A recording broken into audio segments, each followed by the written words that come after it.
Chapter 1205.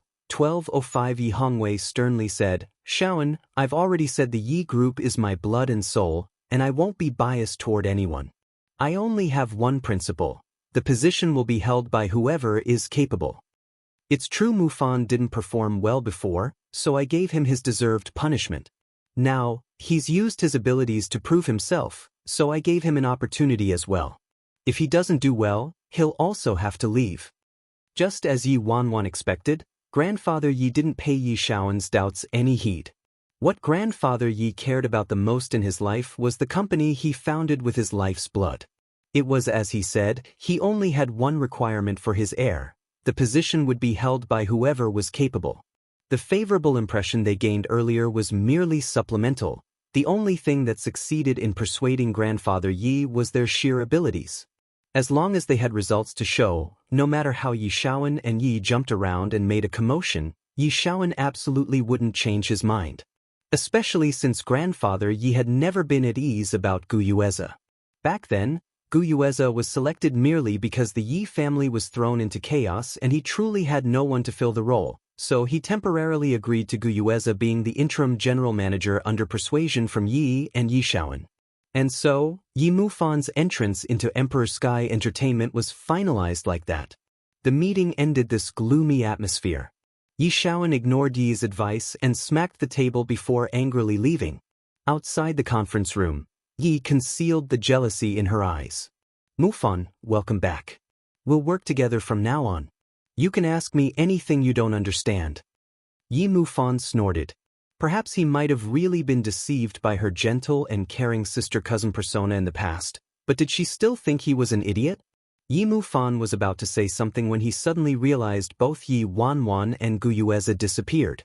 He quietly cursed before he glowered at Yi. Your concern is unnecessary.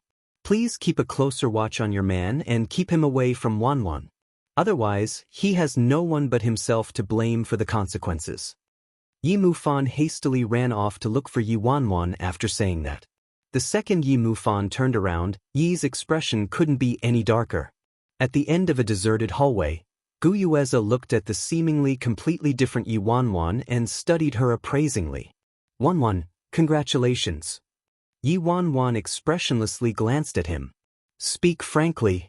Gu Yueze courteously asked, Are you free tonight? Let's have a drink together. Gu Yueze's eyes were shining with a predator's glint. Gu Yueze had ingratiated himself in the Yi family for 3 years already, so his roots were nestled deeply and solidly. With Yi Mufan's current strength, he still couldn't shake Gu Yueze's position. Hence, he wasn't in a hurry and merely sat on the sidelines, planning to reap the spoils later. What interested him the most though was Yi Wanwan. This woman truly made him more and more curious. Why hadn't he discovered before that this disgusting idiot also had such a seductive side? Yi Wanwan originally didn't want to come, but for some reason, her subconscious concern for Gu Yueze made her show up. And so, she heard Gu Yueze taking the initiative to invite her out. Gu Yueze, who viewed her as a dreadful monster, actually invited her out of his own accord with such a polite attitude too. The sun had to be rising from the west. When had she not pesteringly clung to his back and ended up faced with disgust and indifference? This looks-dependent world. Chapter 1206. Gu Yueze's indifferent attitude made it seem like everything he did to her never happened. However, Yi Wanwan naturally saw the ulterior motive and desire in his eyes. Yi Wanwan looked at this man before her who pretended to be a gentleman but had lust in his eyes. She pensively asked, Gu Yueze, did I truly like you? Gu Yueze raised his brows. What do you mean? Yi Wanwan shrugged. Nothing. I just thought I was probably blind back then, and my mind wasn't thinking straight. Her mind was probably traumatized by that terrorist attack. Otherwise, why would she like someone like Gu Yueze? Gu Yueze's pupils abruptly contracted, and a sneer rose on his lips. Yi Wanwan, you can't possibly still be dreaming and delusionally want to climb into Si Yihan's bed, right? Yi Wanwan's brows raised slightly. Climb into Si Yihan's bed? I didn't, right? It's always been Si Yihan who comes to my bed to sleep with me. Yi Wanwan was about to speak when urgent footsteps came from behind her. Yi Mufan had anxiously rushed over and planted himself in front of Yi Wanwan. Gu Yueza, what do you want?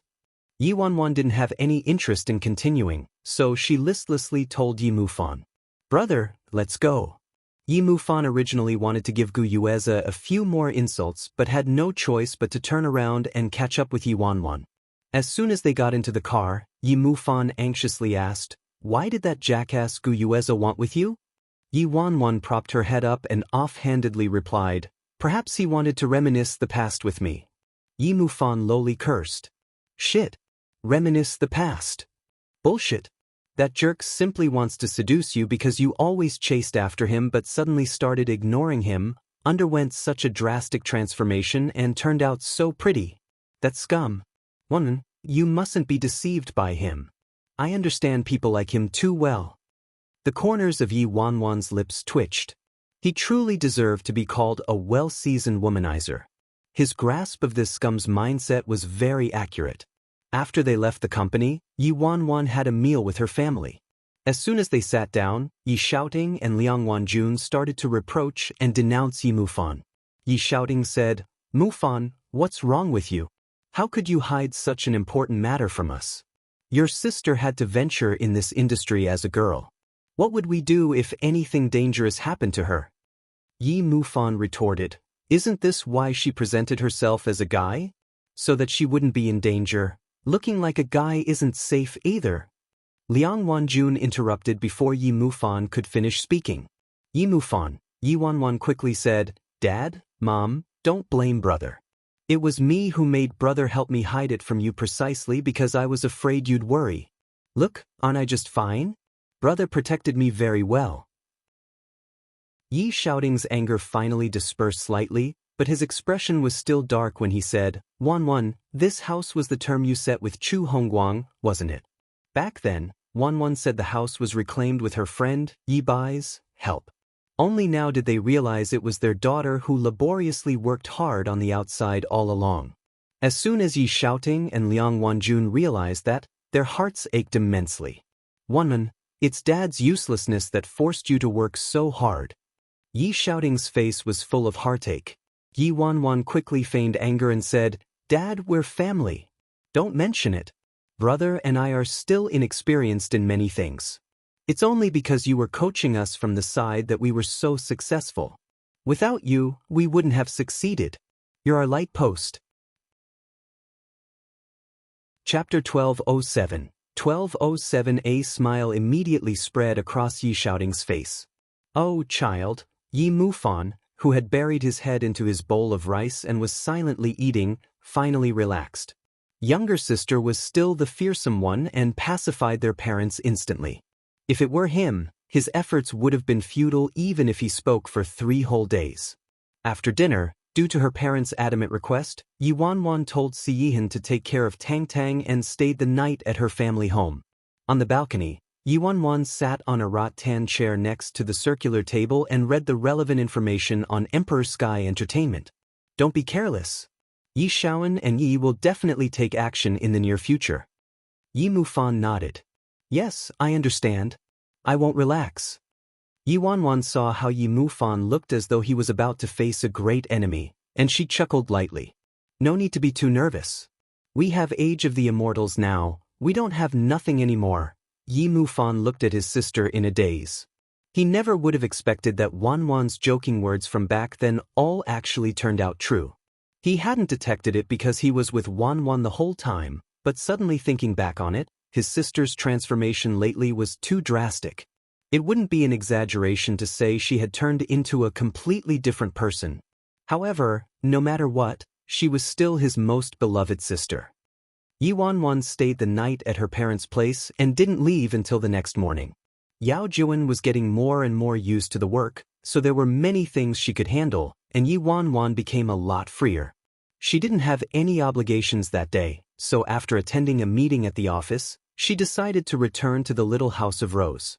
Before going home, Yi Wanwan specifically went to a bakery to buy some cakes and desserts. When she passed by a children's store, a very adorable pair of shoes caught her eyes, so she decisively bought them. How could she not have any clothes to match the shoes? And so, she bought an outfit for Tang Tang. How could she not have a hat to match the clothes? And so, she decisively bought a nice hat she found. In the end, Yi Wanwan ended up buying an entire outfit for Tang Tang and carrying a bunch of bags simply because she saw a pair of shoes from the crowd. After Yi Wanwan put her trophies into the car, she called Tang Tang. "Hello, Tang Tang." "Mommy." "Baby, Mommy will be home soon." "What are you doing?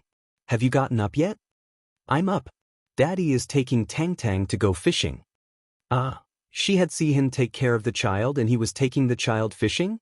Couldn't he have taken Tang Tang to do something more fun?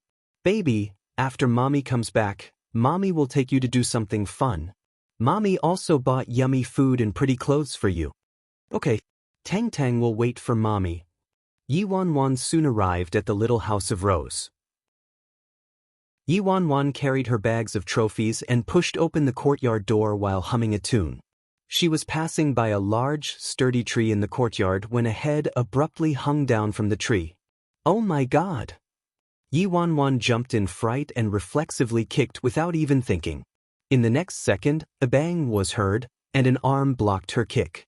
Nameless Nye jumped down from the tree with a bird's nest sitting on his head and a dog's tail grass. He rubbed his arm with a giant pout and accusatory eyes. "Sister Famous Yi, isn't screaming a normal person's reaction? Why did you have to kick me?" Yi Wanwan's soul was nearly jolted out of her body because of him. When she saw that it was Nameless Nye, she shouted, flustered, "Normal people walk properly too. So why don't you also walk properly? Who would jump into a tree for no reason like you?" Chapter 1208. 1208. Who would jump into a tree for no reason like you? Yi Wanwan was shouting that when 3 people jumped down one after another from the tree with 3 swishes. The 3 people were Spray of Flowers, Devotee, and Brick-Moving Foreigner. Spray of Flowers was gorgeously dressed as usual and bonelessly hanging off of Nameless Nye. He waved at her. "Hey Boss Famous. We meet again." Yi Wanwan was rendered speechless as she stared at this group. Birds of a feather truly flock together. This kind of boss would obviously have the same kind of underlings. Didn't the 4 of them find it crowded to be on the same tree? Oh right, shouldn't there be 5 people? Why were there only 4? Why are you missing one? Yi Wanwan casually asked with a glance at the 4 people. The iceberg man with his coffin doesn't seem to be here today? Dead man, stop sleeping. Nameless Nye shoved Spray of Flowers off and kicked the tree. Bang. A person tumbled out of the tree. It was a certain patient with terminal stage laziness cancer. Iceberg man made a human-shaped dent in the fallen leaves on the ground. He languidly got up and stood there, too lazy to even slap off the leaves and dust on his body. Yi Wanwan couldn't bear to directly look at these 5 oddities. Devotee leaned close to Yi Wanwan and rubbed his hands with a flattering expression. "Boss Famous. I'm so happy to see you. May I ask, does your house have?" Yi Wanwan asked. "Have what?" Brick-Moving Foreigner butted in. "Boss Famous, does your house have feces?" Yi Wanwan. "What?" Devotee shoved the big lug aside. No, we're asking, does your house have food?" Yi Wanwan was taken back again. Devotee nodded vigorously. That's right. To tell you the truth, we haven't eaten anything in 3 days." Spray of Flowers draped himself over Nameless Nye again and lifelessly interjected, "It's been 3 days, 2 hours, and 18 seconds. Yi Wanwan, why are they so miserable every time I see them? How do they get by?" On baby Tong Tong's behalf, Yi Wanwan generously said, "Enter first." Devotee was incessantly emotional. "Boss Famous, you simply have a bodhisattva's heart. You'll definitely enter Sukhavati after death." Yi Wanwan, don't compliment people if you don't know how. As Yi Wanwan led the 5 people inside the house, she casually asked, "Oh right, I haven't asked yet. Why are you here today? You're here all together too." The 5 of them were extremely elusive, so she hadn't seen them for several months already. Brick-Moving Foreigner asked honestly, "Boss Famous, we came to take little young Master Tang Tang home." Dead silence abruptly descended on them the second Brick-Moving Foreigner finished speaking. In the next second, there was a resounding bang. "To pick up your master?" Yi Wanwan entered the house without any hesitation and slammed the door shut. Shit. They're actually here to take Tang Tang away. The group of 5, who had the door closed on them and were shut outside the house after being sprayed with a face of spit, were dumbfounded. That's right. We did come to pick up our master. Isn't that tiny ancestor our master? Brick-moving foreigner wore an innocent expression. Did I say something wrong? Devotee stared at the closed door, pain gripping his heart. Little sweetie, are you stupid? At least wait until we eat our meal before telling her. Chapter 1209. Nameless Nya looked lost. Why is Sister Famous Yi so angry about us picking up the little devil? Devotee was taken back briefly before saying, right, why is Boss Famous so angry? Spray of Flowers curled his hand so that his middle finger and thumb were touching while the rest of his fingers were extended, and he ran his hand over Nameless Nya's face. You terrible men, you don't understand a girl's mind at all. Boss Famous clearly doesn't want Little Devil to leave, Devotee asked. Boss Famous doesn't want to part with Little Devil? A woman's mind is truly like the bottom of an ocean. Nameless Nya slapped away Spray of Flowers' hand and rubbed his chin. That can't be right? Spray of Flowers gave him a reproachful look and raised his brows. Why can't that be? Your little devil acts differently in front of Sister Famous Yi than when he's with us. He knows how to charm girls. Devotee impatiently said, enough with this useless nonsense. So what about our food? You promised we would have food to eat when we got here. I don't care. Little sweetie, you made trouble, so you better pacify her and fix this. Outside the house, it had turned into a messy dispute. Inside the house, Yi Wanwan placed down all her bags and sat down with a terrible expression. Why are they suddenly taking Tang Tang home? Could it be Boss Famous? Open the door. Boss Famous. Little sweetie's Chinese isn't good. Don't listen to his nonsense. Boss Famous. I've already tied up little sweetie. You can beat him however you wish. I beg for some food. Boss Famous.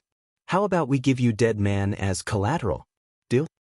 Yi Wanwan speechlessly listened to the group of 5 beggars howling and crying outside the door. Shut up. You want to eat? Eat shit. After Yi Wanwan's lion roar, there was about a minute of silence outside. Yi Wanwan subconsciously turned to look at the door due to the lack of noise. Did they really leave? Then Yi Wanwan saw something being sneakily stuffed inside from underneath the crack between the door and the floor. Yi Wanwan looked at it and saw it was a $1 coin, and then another coin was pushed inside. And then, as though it was with great heartache, a moment later, a third coin was slowly pushed inside. Yi Wanwan's expression was dark as the bottom of a pot as she stared at the coins pushed inside. Bloody hell! Do they think my house is a public bus? They actually pushed coins inside. Do they think pushing a few coins inside will be enough to dismiss me? Sister Famous Yi, this is our life savings. Boss Famous, open the door. Boss Famous. Saving a life is more meritorious than building a 7-floor pagoda. A certain someone was on the brink of forgetting his own religion to beg for food. Yi Wanwan's mind was already a mess when she remembered that these people were there to pick up Tang Tang. Now, her head hurt from the clamor outside. At this time, a loud commotion was heard from the kitchen. Yi Wanwan followed the sound and saw Jiao Jiao, Heidi, and their group curiously peeking their heads out of the kitchen and looking at her. When Yi Wanwan saw the 5-member mercenary group, she instantly ordered, You all. What are you waiting for? They're being noisy to death. Hurry and help me get rid of that howling group outside. The 5-member mercenary group. The 5 people revealed immensely terrified expressions and simultaneously retreated several large steps back. After all, back in Myanmar, they had seen these 5 people's skills. The leader was especially inhuman. Heidi was on the brink of tears. That's impossible, right? We're kicking out those 5 people? Tang Bin, any one of them could trounce the 5 of us to death. Song Chong, exactly. Chapter 1210. 1210. After kicking the 5-member mercenary group out and sulking for a while, Yi Wanwan ended up opening the door to allow Nameless Nye and his group inside. Yi Wanwan succinctly said, "Sit." Nameless Nye called, "Sister, Tang Tang isn't here, no need to call me, sister." Yi Wanwan sat down on the sofa, and Nameless Nye sat across from her while the other 4 people waited on the side. Nameless Nye coughed lightly. Okay. Famous Yi. Yi Wanwan originally didn't want to see them or talk to them, but Tang Tang and Si Yihin were about to return. Hence, she ended up releasing them inside. "Why are you suddenly picking Tang Tang up?" Yi Wanwan paused briefly before asking, "Did an emergency happen at home? Did you find Tong Tong's parents?" Nameless Nye answered, "That wild man still isn't found, but my sister's been found." As expected, Tong Tong's biological mother was found. Although this was the expected answer, Yi Wanwan still couldn't process it immediately. "Why so suddenly?" Nameless Nye explained, "I previously promised you I'd definitely find them within 3 months. I actually had news already. It's just that I've failed too many times, so I didn't dare to make any final conclusions until I was certain. We only came to pick up Tang Tang after we were certain we found the right person." Yi Wanwan sunk into silence. The bits and pieces of her past days spent with Tang Tang surfaced in front of her eyes scene by scene. Suddenly, without any warning, Tang Tang was going to leave. It was just as sudden as his appearance in the beginning. Upon seeing a lack of response from Yi Wanwan, Nameless Nye called, "Sister of Famous Yi?" Yi Wanwan looked up and glanced at Nameless Nye. "You trust me that much?" Nameless Nye didn't understand. "Huh." Yi Wanwan's gaze turned icy. "What if I confiscate him and won't relinquish him to you?" Without waiting for Nameless Nye to speak, Devotee excitedly said, "Boss Famous, your spirit of eliminating evil from the populace is truly too moving and fearless." Spray of Flowers interjected, "You'll be our life's savior from this moment onwards." Yi Wanwan rubbed her temples and exasperatedly rolled her eyes at them before she asked, "Do you guys live near Northern Europe?" Nameless Nye thought for a moment. "Sort of. What does sort of mean?" Yi Wanwan asked, "Would it be convenient for me to visit Tang Tang in the future?" When Nameless Nye heard that, he looked a bit troubled and exchanged glances with the people behind him, who all didn't look too great either. Then Nameless Nye said, "Normally, of course you could, but the location of my home's a bit special. Outsiders can't enter casually." So, Yi Wanwan was startled briefly. "Outsiders can't casually enter? What do you mean?" Spray of Flowers explained with a coquettish voice. "Basically, our place rejects outsiders and prohibits them from entering. If normal people trespass casually, well, their lives would be in danger." When Yi Wanwan heard this, a sense of déjà vu instantly hit her, and she subconsciously murmured, "Could it be you're from the independent state?" Spray of Flowers raised his brows. "Boss Famous, you know the independent state?" Nameless Nye was also a bit surprised. "Was it Tang Tang who told you?" Yi Wanwan's brows furrowed tightly when she heard Spray of Flowers and Nameless Nye. She didn't expect them to really be from the independent state. Nameless Nye and the others were really residents of the independent state. Truthfully, she wasn't too surprised based on their frightening martial arts skills. Mr. Mu previously said the independent state wasn't a place you could enter and leave as you pleased. Chapter 12:11 Northern Europe was already far away, let alone that place riddled with danger, utterly beyond the imagination of normal people. Yi Wanwan was currently despondent due to this piece of news when Devotee went out to take a call and hastily returned after a brief moment. "Captain, old madam is hurrying us. Ling Feng and Ling Yun are already waiting outside. The plane will arrive soon." Spray of Flowers stretched lazily. "This miserable mission is finally coming to an end. I've had to be exposed to the elements day and night. Look at how mangled my face is." Devotee disdainfully rolled his eyes. "Stop focusing on your coarse skin. Hurry and explain the situation to Little Devil so we can take him back." Spray of Flowers was immediately taken back. "Explain the situation?" Devotee promptly answered, "How would I know? It won't be me anyway." Spray of Flowers, "I'm giving you a forewarning. I'm not going." brick-moving foreigner. My Chinese isn't good. Iceberg man, what a joke. Are we running to the little devil to explain to him that we all deceived him? And so, the four of them turned to look at Nameless Nye in unison. Devotee said with a big grin, I think it should be the liar who does the explaining. That's most appropriate. Spray of Flowers adamantly agreed. Captain, you're handsome. You go first. Nameless Nye rubbed his chin. How about, we have a fight and whoever loses will go? The other four people, shit. Isn't this too shameless? He should just say he absolutely won't go. Just when the five-member group was still fighting incessantly about who was going to explain, the sound of footsteps came from the entrance, quickly followed by a large and small duo entering the house.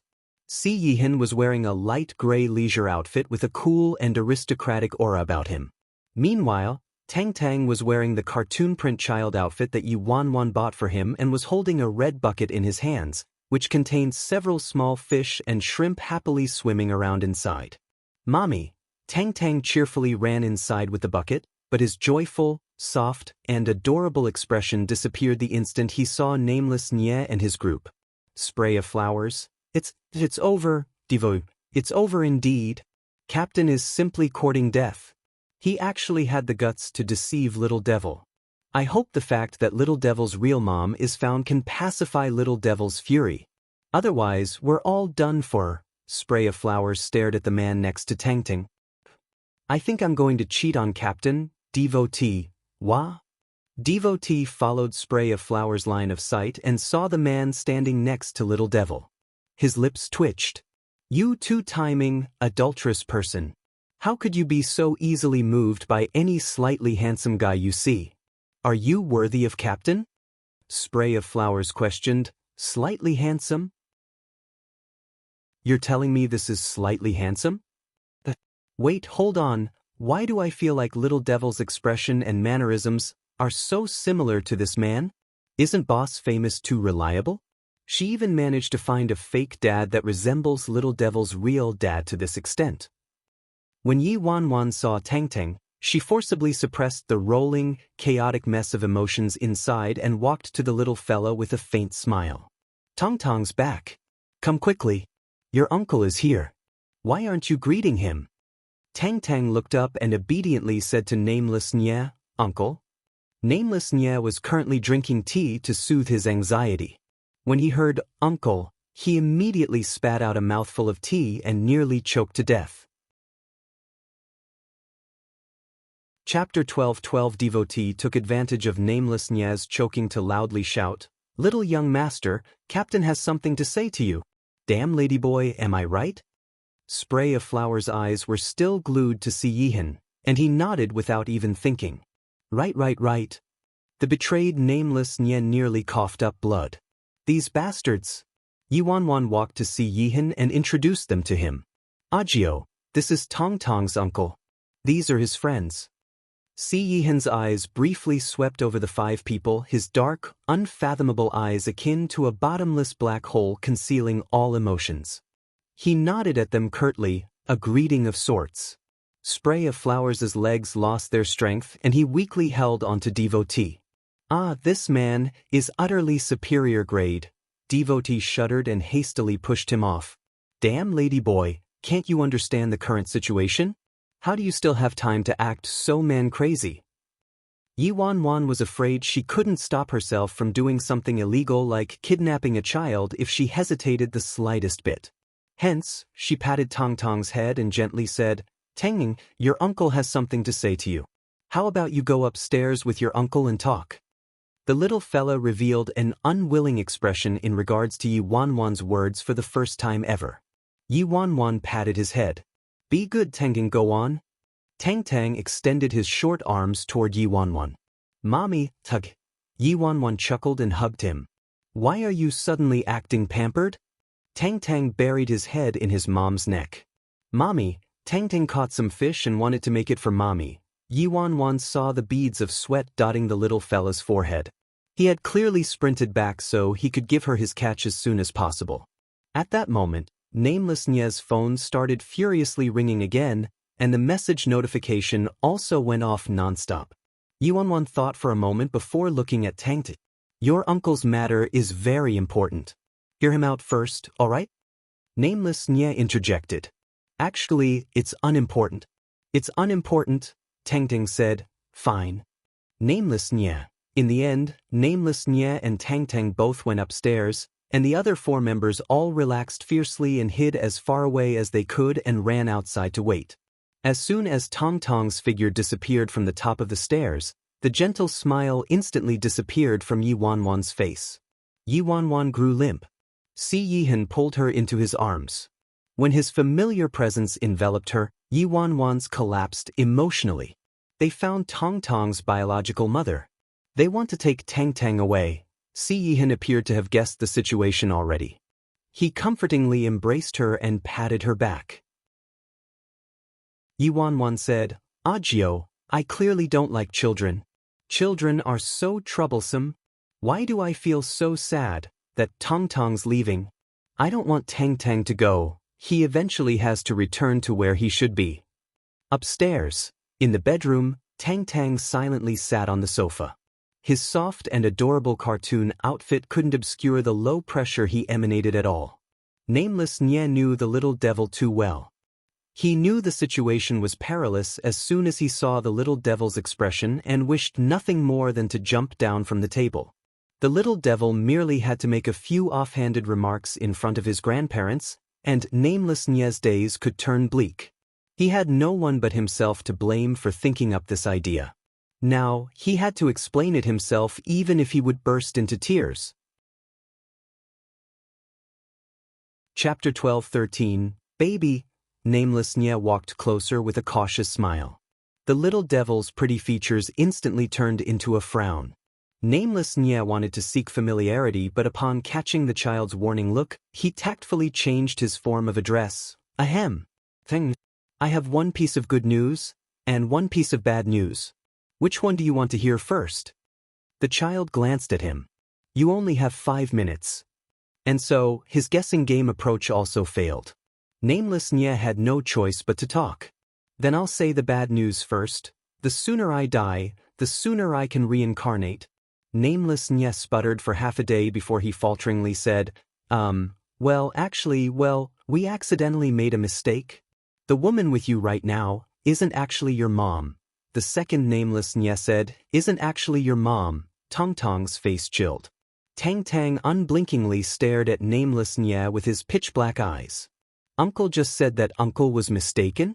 When the little devil deliberately emphasized the uncle was mistaken part, his eyes were as penetrative as X-rays. Nameless Nye couldn't withstand it anymore, so he could only tell the truth. Fine. I wasn't mistaken. I intentionally lied to you. But I really had no choice. I was just worried you'd wildly run around and end up in danger, so I had to find someone to pretend to be your mom and ask her to temporarily take care of you before I found your biological parents. Before the little devil flipped out, Nameless Nye quickly took out the imperial sword. But don't worry. We found your biological mother already. It's absolutely for real this time. The DNA results came out an hour ago, so I immediately came here to pick you up. Tong Tong's face remained expressionless the whole time.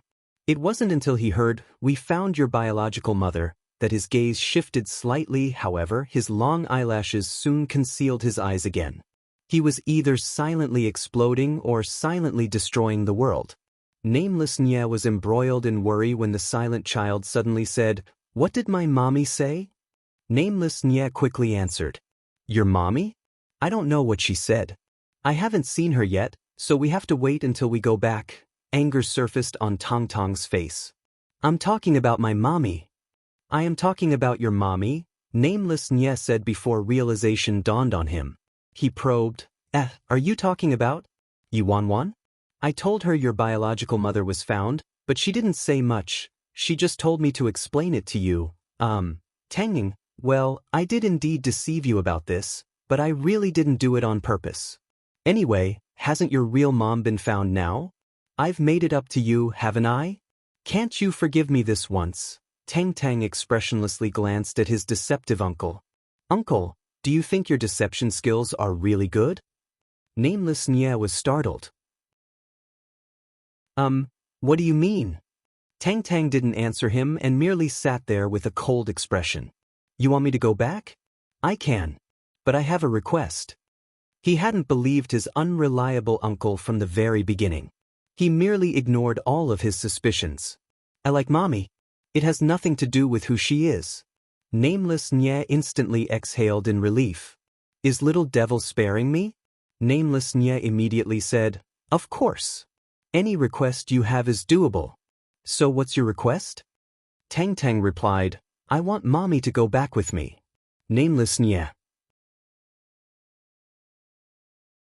Chapter 12:14. 12:14. Nameless Nye was instantly flabbergasted. Little devil wants Yi Wanwan to leave with him? Any other request would be easier to accomplish. However, his request was Yi Wanwan returning with him. This wasn't something Nameless Nye could decide. Nameless Nye looked conflicted. My little ancestor, didn't I explain it to you just now? She isn't your mom, she's the person I found to pretend to be your mom. I was deceiving you. Why do you want her to go back with you? As soon as the little fella heard that, his little face was icy without a single degree of warmth. You have 10 minutes to complete my request. This has nothing to do with time, 5 minutes. Wait. I'll immediately go and find your mom. Nameless Nye immediately shot out the door. At the same time, downstairs in the living room, Yi Wanwan's mood eased up slightly with Si Yihan's comfort. Si Yihan, do you remember the independent state I mentioned to you? A glint flickered in Si Yihan's eyes.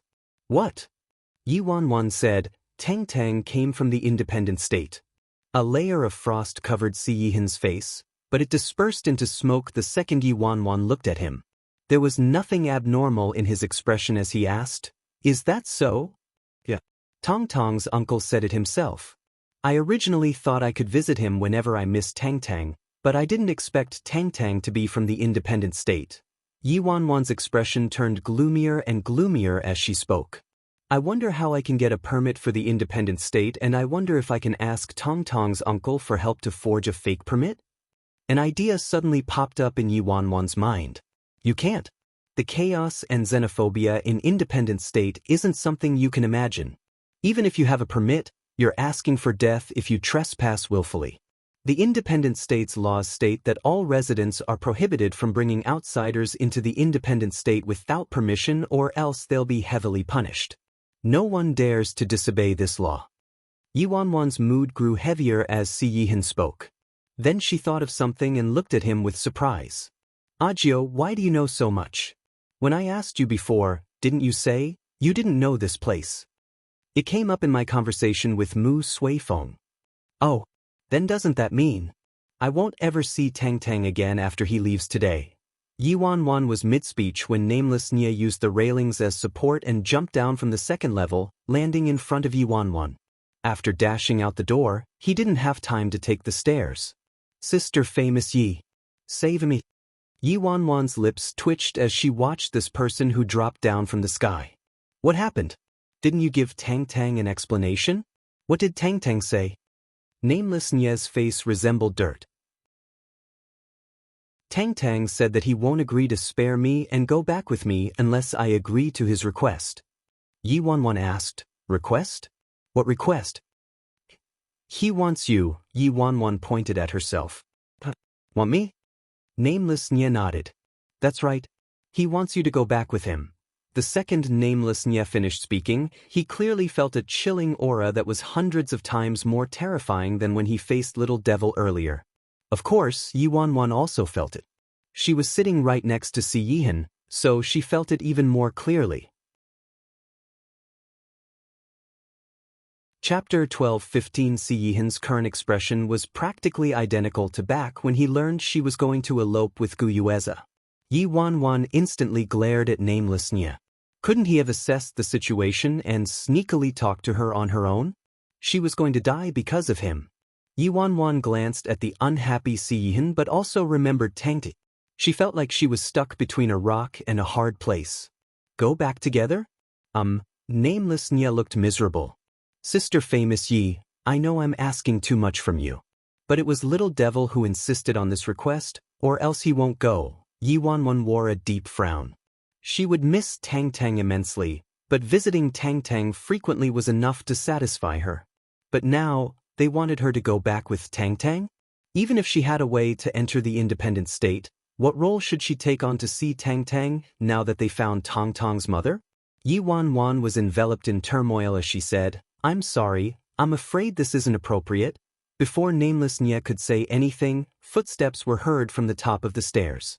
Yi Wanwan automatically turned around and saw the little fella standing behind her like an abandoned little animal. Even his fur lost its life. "Mommy, you don't want Tang Tang anymore?"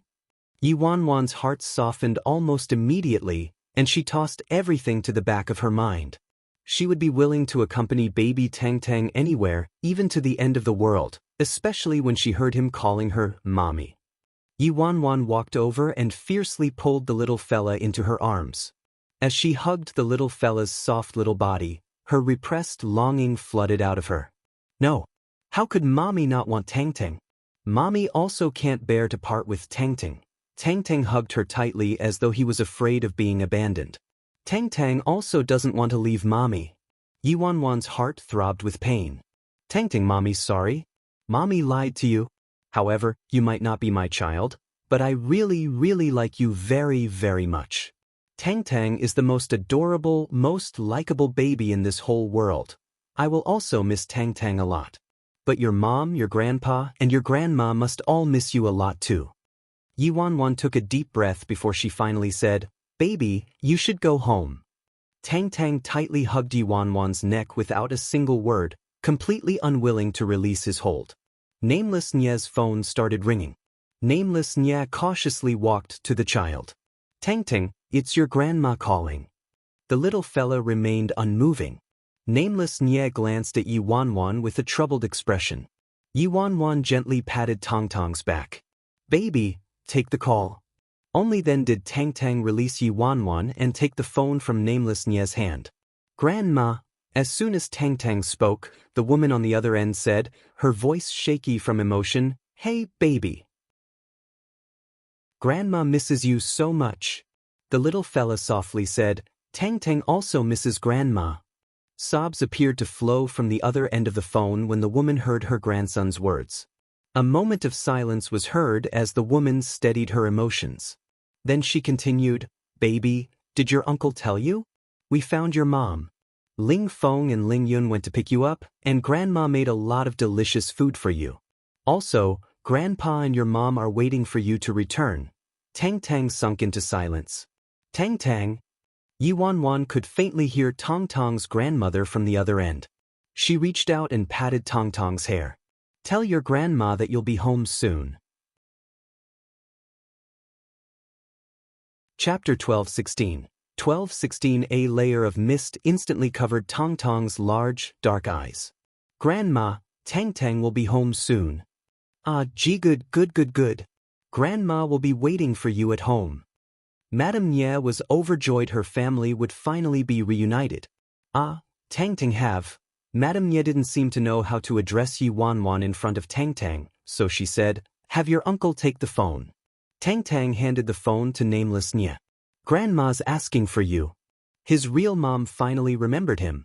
Nameless Nye eagerly accepted the phone. "Hello? However, Nameless Nye had just spoken 2 words when Madame Nye interrupted, "Have Miss Yi take the phone."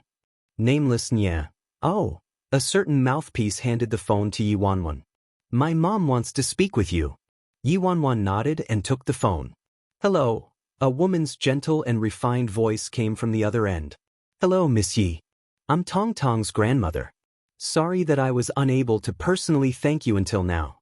Thank you so much for taking care of Tang Tang during this period of time." "It's no trouble. Tong Tong's very likable." Madame Nye said, "I still have to thank you for your care. Miss Yi, you can name any request." "You're too polite. I don't have any requests." "Miss Yi, you can answer me after thinking it through. This is my daughter's wish as well as my whole family's wish. Our Nye family doesn't like to owe any favors. We're willing to fulfill any request you have." Mu Suifeng previously mentioned to Yi Wanwan that there were many frightening hidden clans with mysterious backgrounds in the independent state. The Nye family was probably quite powerful, so Madame Nye's tone couldn't help but carry a haughty attitude that belonged to someone in a superior position. Yi Wanwan didn't mind Madame Nye's somewhat domineering attitude though, so she frankly said, "Madam, I really don't need anything. Your son has helped me once before. I viewed this as returning a favor, so your family doesn't owe me anything." Madame Nye didn't insist again upon seeing Yi Wanwan's staunch attitude. After Yi Wanwan hung up, a wild gale whirled from outside the window, quickly followed by a helicopter slowly parking in the empty space in the back of Little Rose Garden. It appeared the people who came to pick up Tang Tang had arrived. Yi Wanwan gathered her emotions and was about to help Tang Tang pack up his luggage along with the things she bought for him that day. However, thinking better of it, Tang Tang would have everything he needed after going back and wouldn't lack any of these things. Hence, she dispelled that thought. There didn't appear to be anything she needed to pack or could give him to take with him. After thinking for a moment, Yi Wanwan knelt in front of the little fella and pressed a kiss on his cheeks. "Baby, goodbye." The current weakness in Tong Tong's eyes was unbearable.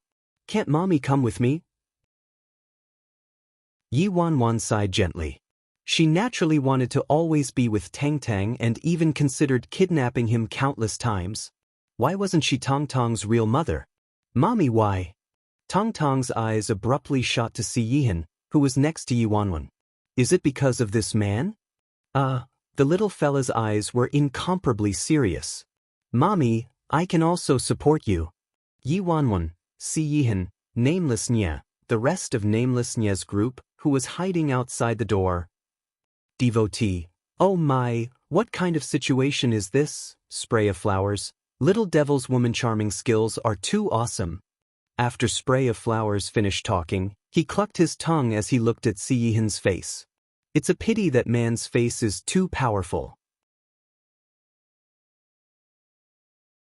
Chapter 12:17. 12:17 Si Yihan said, "Don't worry, I'll take care of her." Si Yihan's words were as good as a stab to the heart. Without any surprise, the little fella was on the brink of tears from anger. Yi Wanwan rebuked Si Yihan with a look before quickly pacifying Tang Tang. "Baby, be good. Don't worry about mommy. Mommy will be fine. You also need to promise mommy you'll take good care of yourself and listen to grandpa and grandma. You can't do dangerous things and make people worry again, okay?" Upon seeing that the little fella still gloomily remained silent, Yi Wanwan kissed his cheek again. "Tang Tang will always be mommy's most beloved baby." It wasn't until Yi Wanwan said those words that Tong Tong's face eased up slightly. He furiously glanced at Xian before clingily burrowing himself inside Yi Wanwan's arms and nodding sulkily. In the open space of the courtyard, Ling Feng and Ling Yun, in their black clothes, reverently walked to Tang Tang. "Little young master, we should depart." Yi Wanwan knelt down and gently hugged Tang Tang before promptly releasing him and tousling his hair. "Go on." Perhaps it was because Tang Tang was afraid of making his mom feel distressed and sad that he nodded docilely. He had already regained his calm and aloof expression. The little fella solemnly said, "Mommy, goodbye." After bidding farewell to Yi Wanwan, the little fella hesitantly glanced at the man next to Yi Wanwan. At this time, Si Yihan, who had remained silent the entire time, lowered himself to the ground and opened his arms toward the child. Tang Tang dazedly stared at Si Yihan for a while before he slowly walked toward Si Yihan. Si Yihan wrapped his arms around Tang Tang, his broad and warm hand gently patting the back of Tong Tong's head. Tang Tang trembled lightly, his pitch-black but bright eyes instantly filling with tears and rolling down his face, drop after drop. "Tang Tang wants to be with mommy. I want to be with mommy and daddy." Yi Wanwan took a deep breath and suppressed all her emotions. "Don't cry, baby. Mommy promises you I'll definitely go visit you in the future, all right?" Although she couldn't go to the independent state right now, it didn't mean she couldn't find a way to go there later. Mr. Mu once mentioned that while the independent state's law prohibited outsiders from entering, it also had an iron rule that welcomed martial arts experts. The little fella nodded and left Si Yihan's arms. In the end, he followed his two guards and slowly boarded the helicopter, his figure disappearing inside the cabin.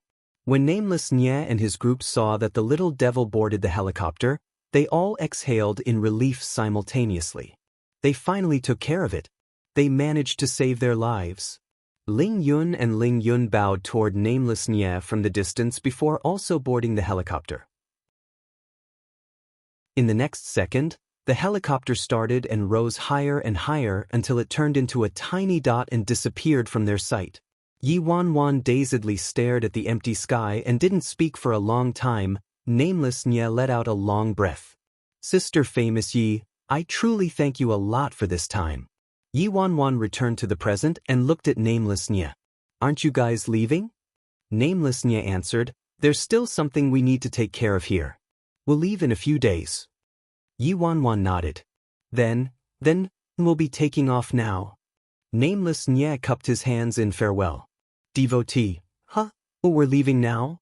We haven't eaten yet. Spray of flowers. That's the only thing you worry about. It's already good that we salvaged our lives. Chapter 12:18. After everyone left, Yi Wanwan and Si Yihan were the only people left in the courtyard. The faint smile Yi Wanwan used to send off Tang Tang still remained on her face. Si Yihan sighed lightly and pulled her into his arms. Yi Wanwan's repressed emotions seemed to flood out instantly. Her voice was hoarse as she asked, Ajio, I want Tang Tang. Can't Tang Tang be my child? Si Yihan caressed her hair. Tang Tang isn't our child after all. His true parents are still waiting for him. I don't care. I want Tang Tang. I'm Tong Tong's mom. I promised I'd always be with Tang Tang.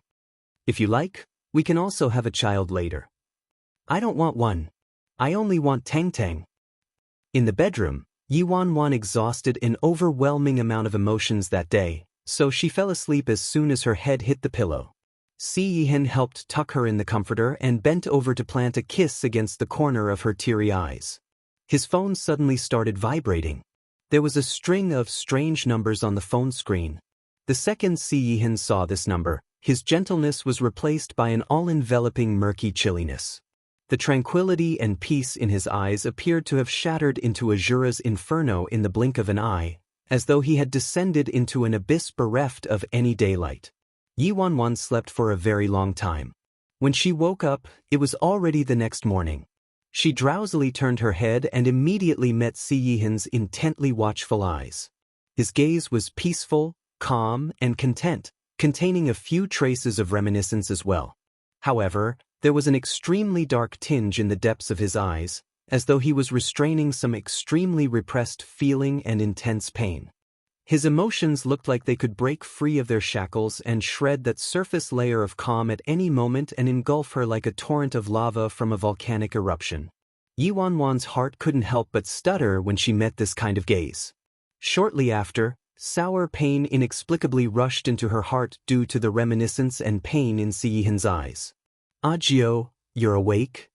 Si Yihan's eyes regained their clarity instantly, as though all of his emotions was a cloud of fog swept away by a breeze. Yi Wanwan's brows furrowed slightly.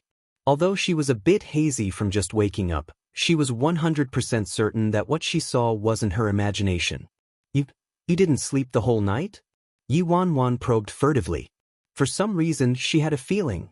Si Yihan watched her the whole night just like that? Si Yihan's expression was natural without any peculiarity. I just woke up. I was about to head to the office. Oh, Yi Wanwan nodded before intently looking up at Si Yihan all of a sudden. Si Yihan, have we met before? What I'm saying is, did we know each other a long time ago, but I forgot. The borders of Si Yihan's impenetrable expression seemingly froze a little, but they melted away in the blink of an eye. We didn't. Yi Wanwan nodded. That's true. With looks like yours, there's no way I could have forgotten after seeing you. Yi Wanwan glanced at the time on her phone. I also have to go to the office. Si Yihan asked, you're not going to rest for a few days? Yi Wanwan shook her head. She was afraid she wouldn't be able to keep herself from thinking about Tang Tang if she had nothing to do. Their home felt like it had turned cold and empty without Tang. Yi Wanwan stretched and drew up her energy. She said with a chuckle, although I was successful in this step, I still can't lower my guard. I'm still super far away from being powerful and being able to cover the sky with one hand at my current stage. Don't you remember my distant goal from back then? Chapter 12:19. 12:19. Siyihan glanced at her with a meaningful expression. Distant goal? You mean, how when you're successful and all-powerful, you'll lock me up and won't let me go anywhere, not even to see my parents. You'll send people to follow and monitor me wherever I go and even lock. Stop. Yi Wanwan erupted into a choking fit from shock. Why the heck is your memory so good? She thought Siyihan had forgotten already. She remembered that back then, she was still confined inside the house by Siyihan, so she had an argument with Siyihan. She told him that it was his freedom to marry whoever he wanted in a fit. Siyihan's answer was, I don't need freedom. And so, Yi Wanwan, whose freedom was restricted by Siyihan, angrily said those exact words in response. She even said she would lock him up in bed and do whatever she wished to him. Siyihan's response was, I'm looking forward to that. Thinking back on it now, as long as she docilely listened to him, or rather as long as she stayed by his side, Siyihan utterly spoiled and indulged her without any bottom line. Only you are allowed to bully me. Can't I counterattack? Yi Wanwan grumbled. Back then, she was planning to raise hundreds of pretty boys and start a harem when she obtained her freedom one day. However, she now gave it up all for him. Of course, she absolutely wouldn't dare to say this to Siyihan. Siyihan held her hand and placed it above his heart. Don't worry. Whether you're powerful or powerless, I won't go anywhere. Yi Wanwan could feel the strong pounding and warmth of his heart. She raised her brows and said, Seducing me so early in the morning? I'm telling you, I'm not some gentleman. As she said that, she heard something vibrating by the bedside.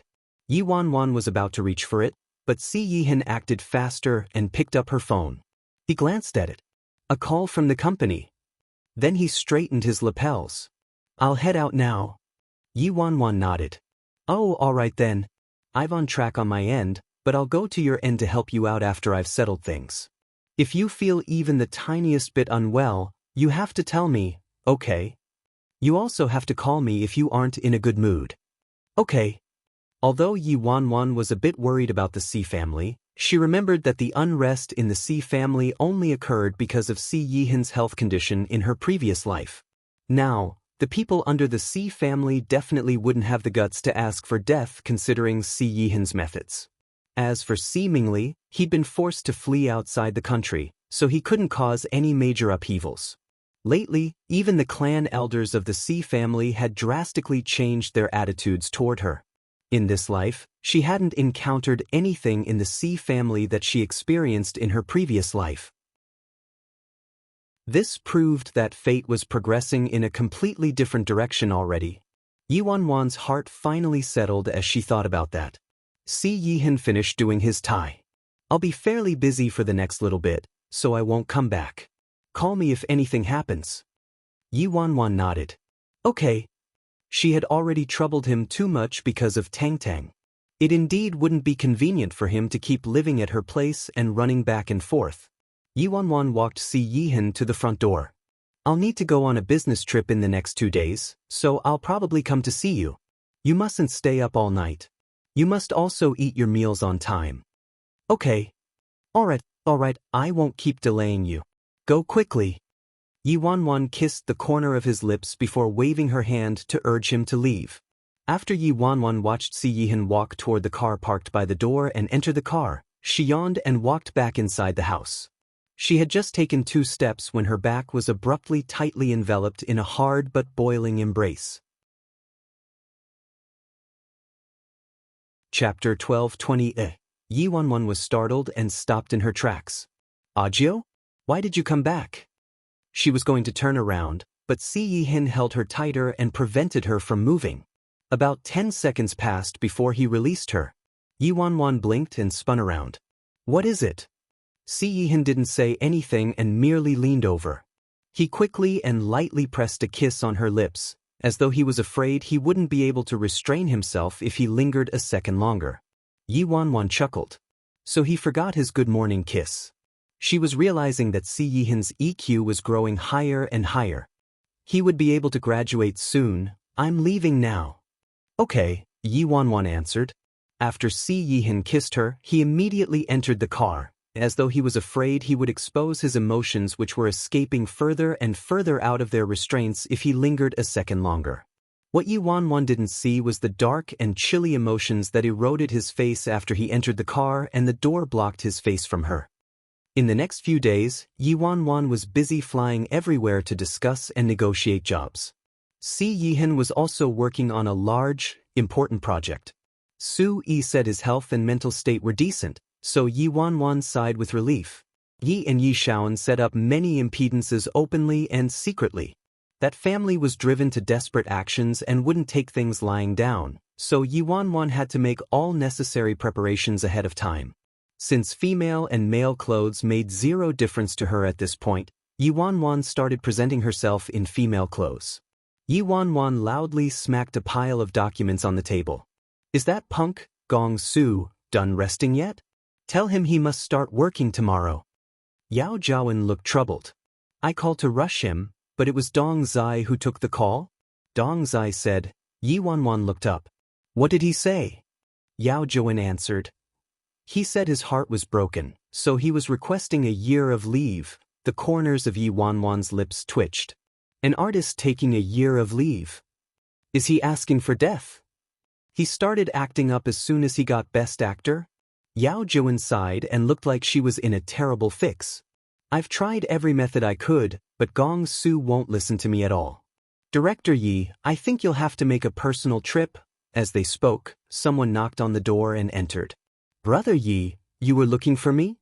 When Yi Wanwan saw Luo Chen, her expression improved a little. "Yeah. Take this screenplay home and study it well." "Okay." Then Luo Chen added, "Oh right, brother Yi. Don't worry about Gong Su. I've already contacted him.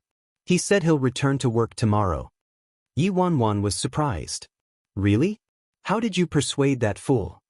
Perhaps it was because Yi Wanwan was suddenly dressed in female clothes that Luo Chen was unaccustomed to it and avoided her eyes.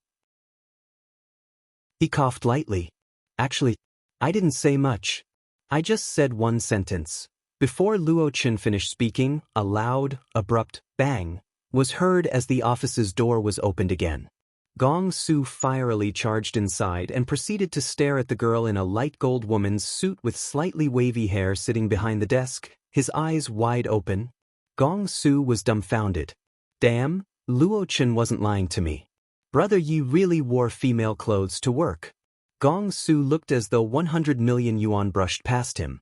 Blockhead, why the hell didn't you tell me earlier? Luo Chen chose to ignore him without any hesitation. Yi Wanwan speechlessly looked at his puffed-up state. Tell you what earlier? Gong Su pursed his lips, not saying anything. Chapter 12:21 Yi Wanwan said, Since you're here, go pick up your schedule from Juan. Gong Su, so infuriating. But I can't get mad at little candied plum at all.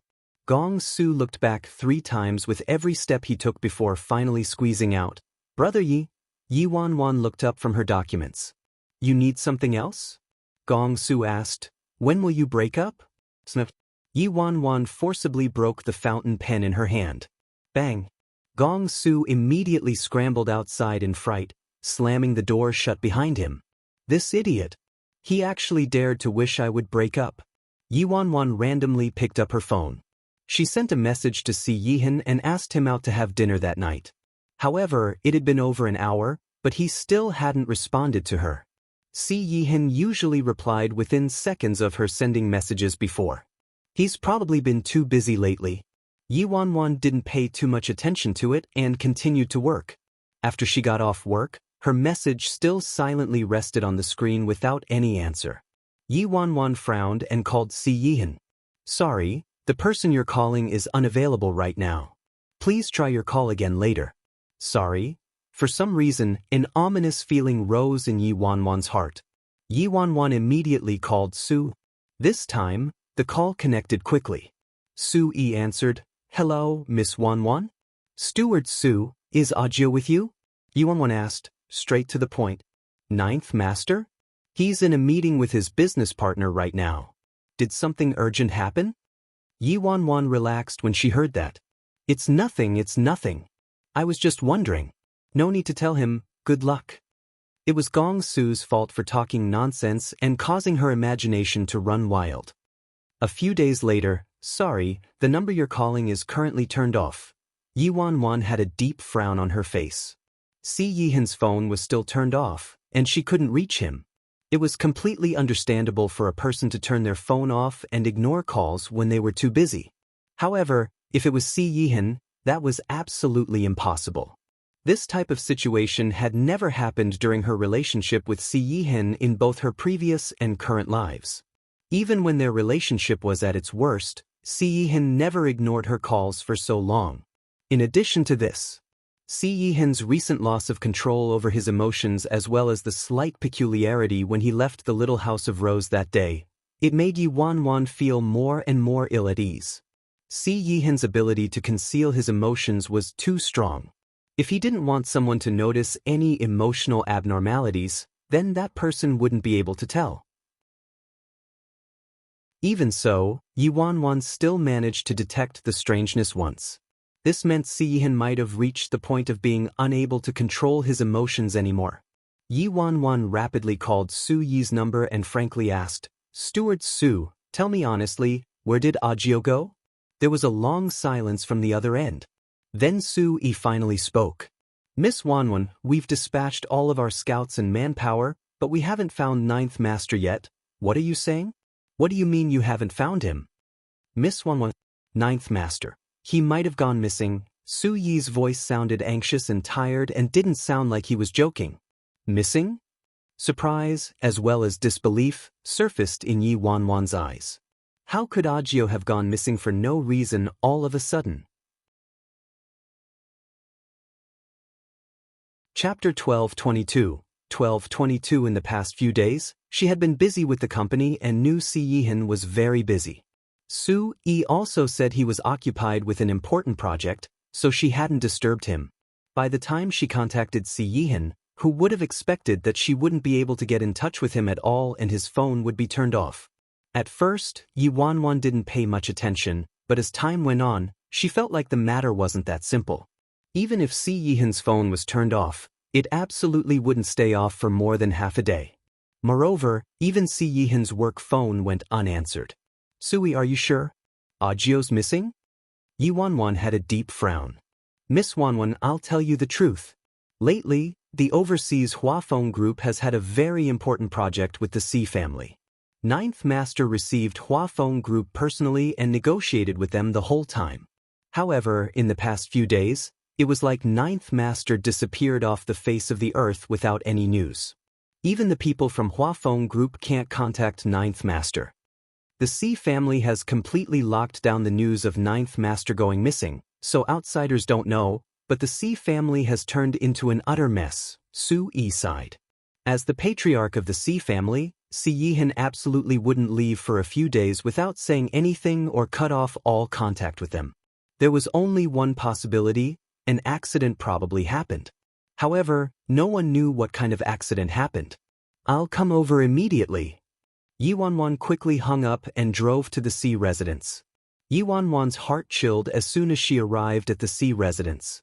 Things were different. The number of guards around the residence had grown by several fold, and everyone was in a state of emergency as though they were facing a great enemy. "Miss Wanwan." As soon as she entered the Si residence, Su Yi hastily walked toward her. "What in the world happened? Why did Audiobook go missing for no reason?" Yi Wanwan asked as she looked at Su. "It's a long story." Su Yi shook his head. "How could he know what happened? Ninth Master disappeared out of nowhere. Did you pull up the surveillance yet?" Yi Wanwan asked. Su Yi nodded. "We've pulled up all the surveillance from the past several days, but we didn't discover any trace of Ninth Master." Yi Wanwan sunk into contemplation. If the Si residence's surveillance was unable to find Si Yihan, there were only two possibilities remaining. The first possibility was that an expert covertly abducted Si Yihan without anyone in the Si family noticing. The second possibility was that Si Yihan left the Si residence himself. If it was the first possibility, then Si Yihan's abductor must have a profound relationship with the Si family. Otherwise, how could they have successfully dodged all of the surveillance inside the Si family residence? However, Yi Wanwan leaned more toward the second possibility. After all, trying to abduct the patriarch of the Xi family from the Xi family's headquarters on their own was no different from a fairy tale. If Xi Yihan left himself, it would be as simple as a breeze for him to avoid the surveillance cameras. After some deep contemplation, Yi Wanwan swiftly threw out the second possibility too. Xi Yihan didn't have any reason to run away from home without telling anyone. This didn't fit Xi Yihan's personality at all. If both of these possibilities were overthrown, what happened to Xi Yihan then?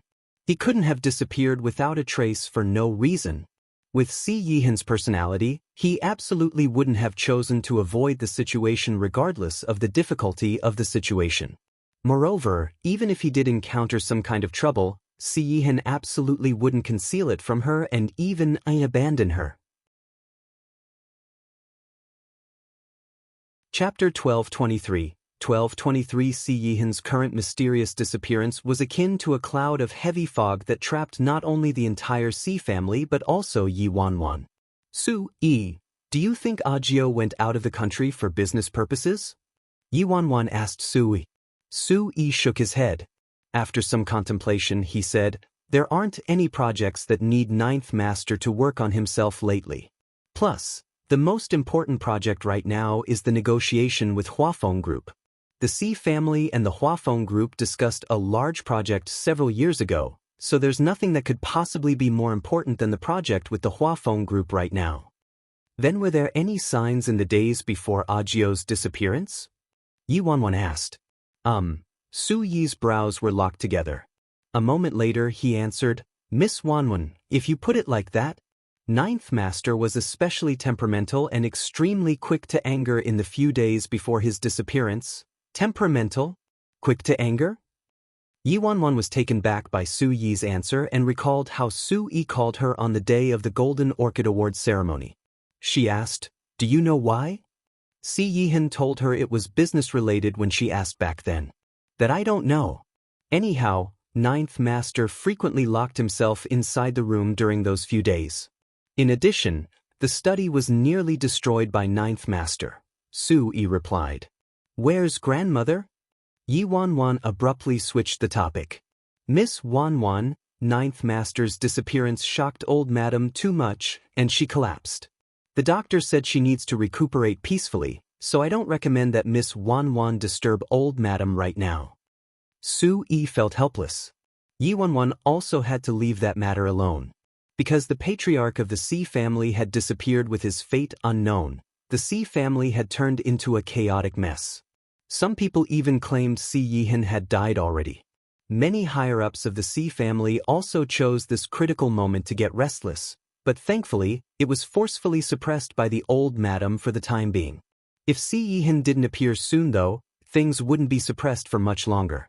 Currently, the Xi family was like a volcano that was about to erupt, and the consequences couldn't be predicted if this volcano did erupt.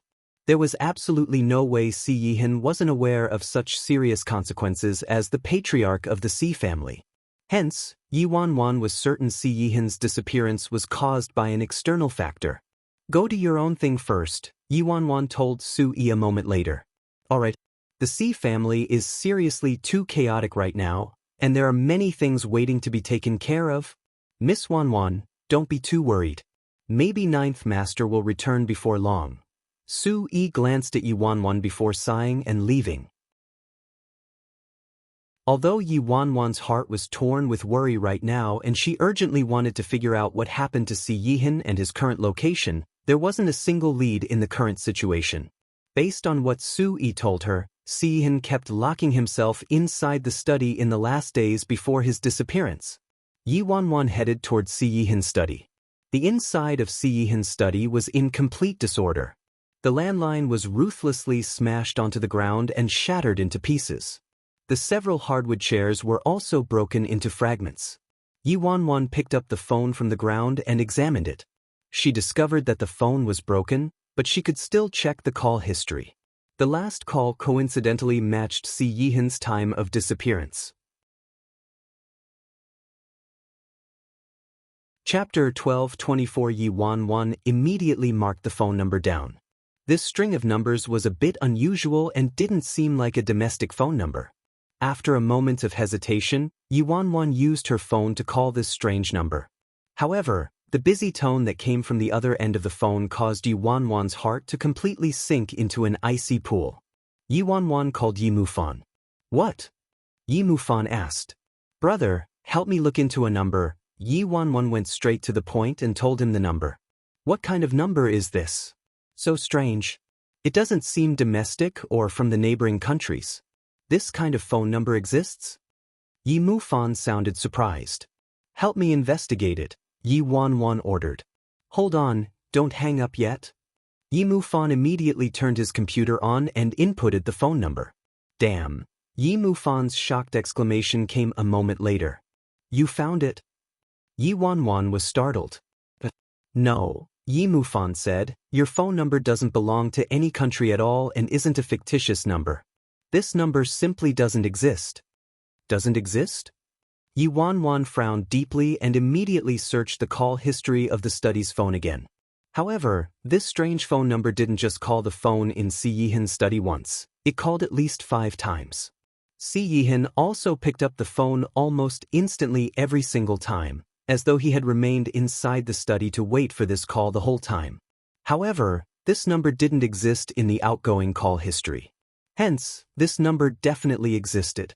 Also, with Si Yihan's personality, unless it was a number he couldn't call personally, he absolutely wouldn't stay inside the study and passively wait for the caller to call him every day.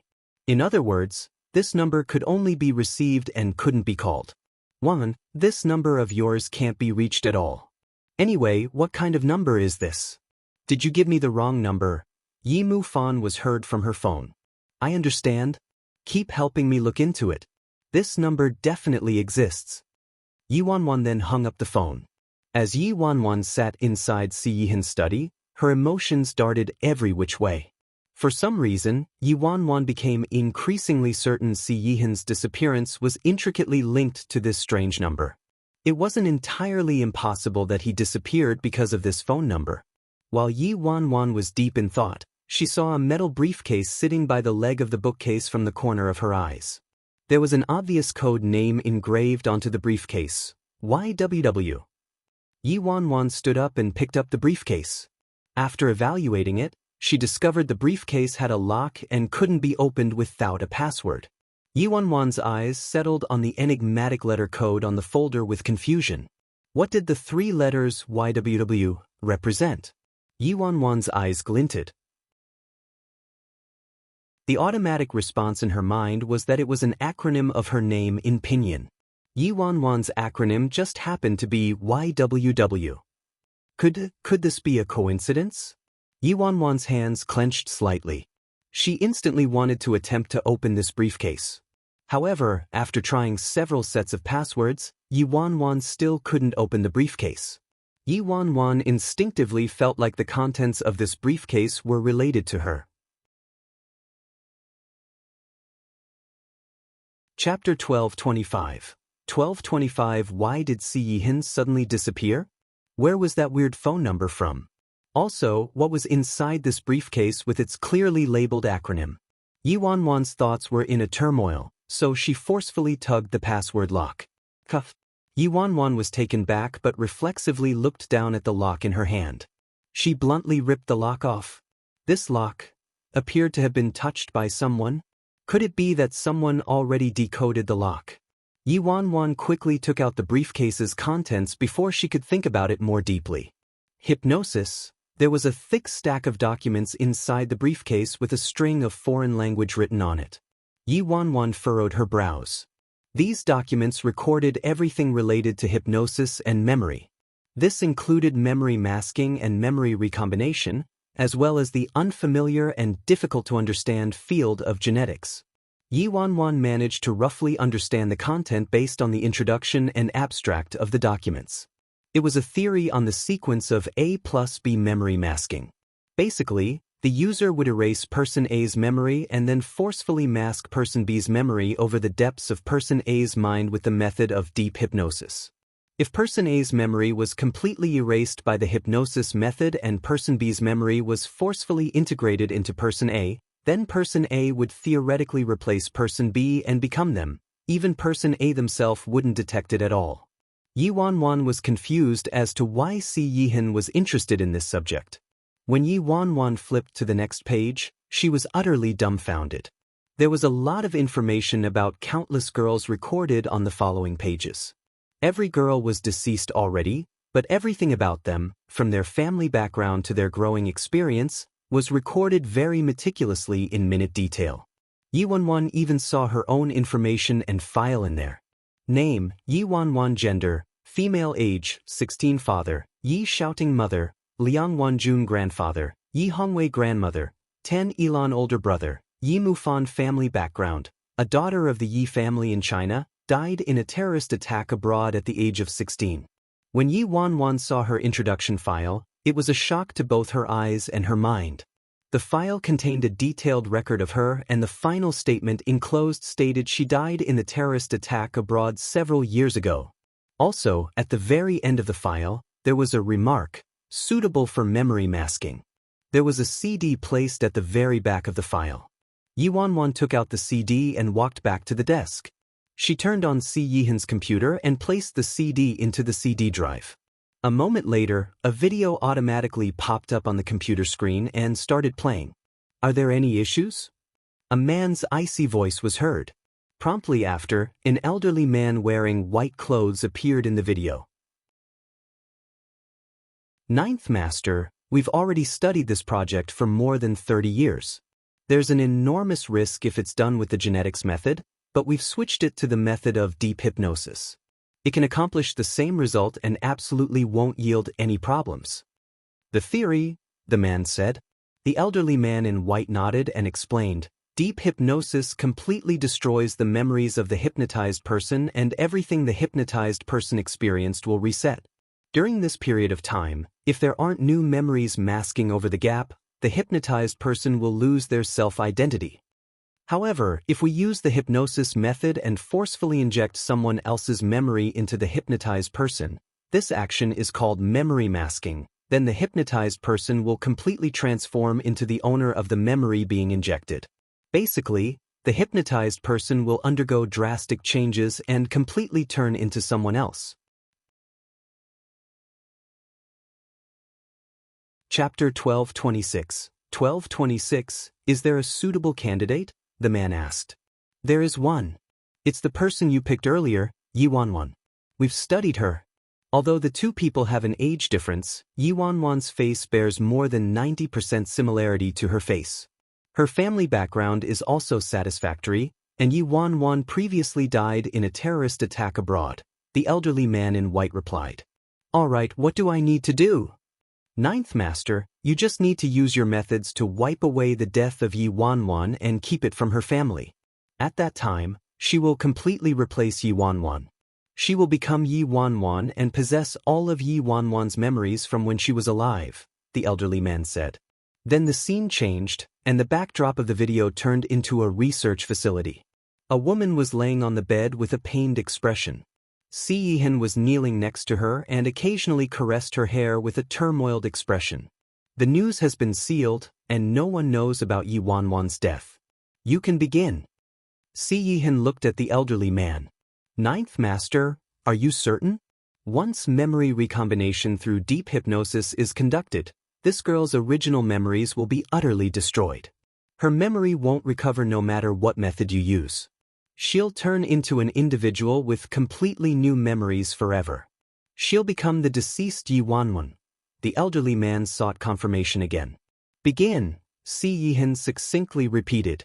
After obtaining confirmation from Si Yihan, the elderly man in white nodded at his assistants and began to initiate deep hypnosis with the woman on the bed. The video ended there. In the study, Yi Wanwan was brimming with shock, her eyes pervaded by disbelief. She was trembling slightly and cold sweat drenched her forehead. That girl laying on the bed in the research facility was none other than herself. The amount of information enclosed in this video was overwhelming, so Yi Wanwan was unable to process and accept it immediately. An unknown amount of time passed before Yi Wanwan forcefully recollected her thoughts. According to the video, Yi Wanwan died in a terrorist attack outside the country when she was 16 years old. As for herself, she was forcefully injected with all of Yi Wanwan's memories through the method of deep hypnosis so that she could become Yi Wanwan. Yi Wanwan's death was locked down by Si Yihan, so no one knew. That elderly man also said that her and Yi Wanwan's appearance was more than 90% similar. In other words, I'm not Yi Wanwan. But if I'm not Yi Wanwan, who am I? That's impossible. Yi Wanwan took a deep breath, still entrenched in disbelief. Her parents, her family, all of her memories were forcefully injected into her. None of it belonged to her. If she wasn't Yi Wanwan, then who in the world was she? Who was her father? Who was her mother? More than that, where did she come from? Why did Si Yihan destroy all of her memories and forcefully mask them with someone else's memory so that she could take on Yi Wanwan's identity? Yi Wanwan didn't wholeheartedly believe the video yet, because her memories were so real. Her entire life, her dozens of years of memories, she personally experienced them herself. How could they be someone else's memories? However, the events of the video were so realistic. Both Si Yihan's tone and attitude didn't seem fake, and Yi Wanwan also believed the girl laying on the bed of the research facility was herself. Chapter 12:27. However, she didn't have this chunk of memory. She didn't know Si Yihan at all at that age, so why would she lay on that bed and be injected with someone else's memory after her memory was wiped clean through deep hypnosis? Yi Wanwan felt her head swelling into a giant balloon. An intense lost feeling enveloped her. Yi Wanwan could barely handle Si Yihan's disappearance already. Now, she appeared to have discovered the secret behind her identity in Si Yihan's study, and the mastermind behind everything was none other than Si Yihan. If the contents of the video weren't a joke and she really wasn't Yi Wanwan, then who was she? The video might look realistic, but the memories entrenched in her mind were also very realistic. Every memory from childhood to now was personally experienced by her. How could her extremely precious memories become another person's property all of a sudden? Yi Wanwan immediately took a deep breath and restrained her emotions. She sat behind the desk and used Si Yihan's computer to look into everything about memory masking. However, she only managed to find a very limited amount of information. With current technology, erasing the memory of an adult could be accomplished, but injecting another person's memory wasn't too realistic. Any perfect, flawless memory injection was accompanied by an extremely large risk, and these injected memories would also have an immense bug. If a person were to be injected with fake memories, then that person could find the holes and clues fairly easily, unless they were memories that belonged to the person themselves. Unless the person injected with the fake memories never suspected themselves, it wouldn't be difficult for the person to discover their fake memories the moment they started being suspicious. There was only one plausible method to control the injected person from ever suspecting their identity: deep hypnosis. Deep hypnosis would also require sensory memory, long-term memory, as well as strong automatic mental cues, etc. If an error occurred in any of the segments, there was a large probability it would lead to the collapse of the patient's psychological mind. It was difficult to accomplish with current technology, but theoretically, there was a larger possibility of success with deep hypnosis. Once the deeply hypnotized person was done having their memory erased and the new memories were injected, the person absolutely wouldn't have any suspicions about their brand new memories due to the psychological effects of the automatic cues embedded deep inside their consciousness. Yi Wanwan felt a cold sweat drenching her entire body. If this was true, then theoretically speaking, it was entirely possible that she was merely the possessor of Yi Wanwan's memories but wasn't Yi Wanwan herself. A moment later, Yi Wanwan shut the laptop. Even if it was deep hypnosis, if the hypnotized person started being suspicious about their own identity, there would still be holes for them to find. If she truly wasn't Yi Wanwan, and all of her memories were forcefully injected into her through deep hypnosis under Si Yihan's orders, there would definitely be a gigantic gap somewhere. After all, Si Yihan and the hypnotist couldn't possibly know every single detail about Yi Wanwan. Amongst all of the experiences in each stage of Yi Wanwan's life, The easiest stage for a bug to be found would be her childhood memories.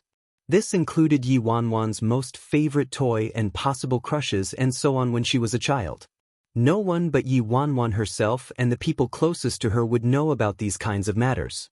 If she really wasn't Yi Wanwan, then she could definitely find a logical gap. Chapter 1228. 1228. Yi Wanwan had a deep frown on her face as her mind kept recalling all her childhood memories.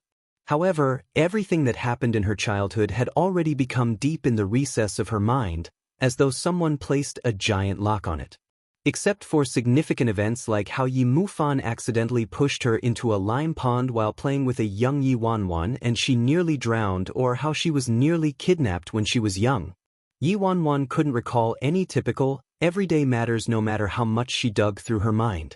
She could remember her classmates from preschool, elementary school, and junior high, but the number didn't surpass 20.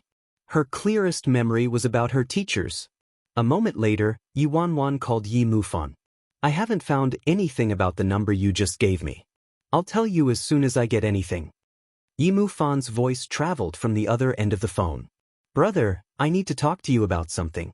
Let's meet at the coffee shop near the office in half an hour. Yi Wanwan hung up once she finished speaking, and she stood up and walked out of the study. After leaving the C residence, Yi Wanwan drove to the cafe near the office. Half an hour later, Yi Mufan arrived at the meeting spot in a whirlwind fashion. A glance later, he found Yi Wanwan and walked toward her. What's up?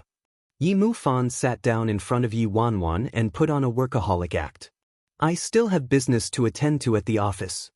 Yi Wanwan glanced at Yi Mufan and chuckled lightly. We haven't sat down to have a peaceful conversation in a while. Huh? Yi Mufan was dumbfounded. Yi Wanwan sought him out so urgently to talk.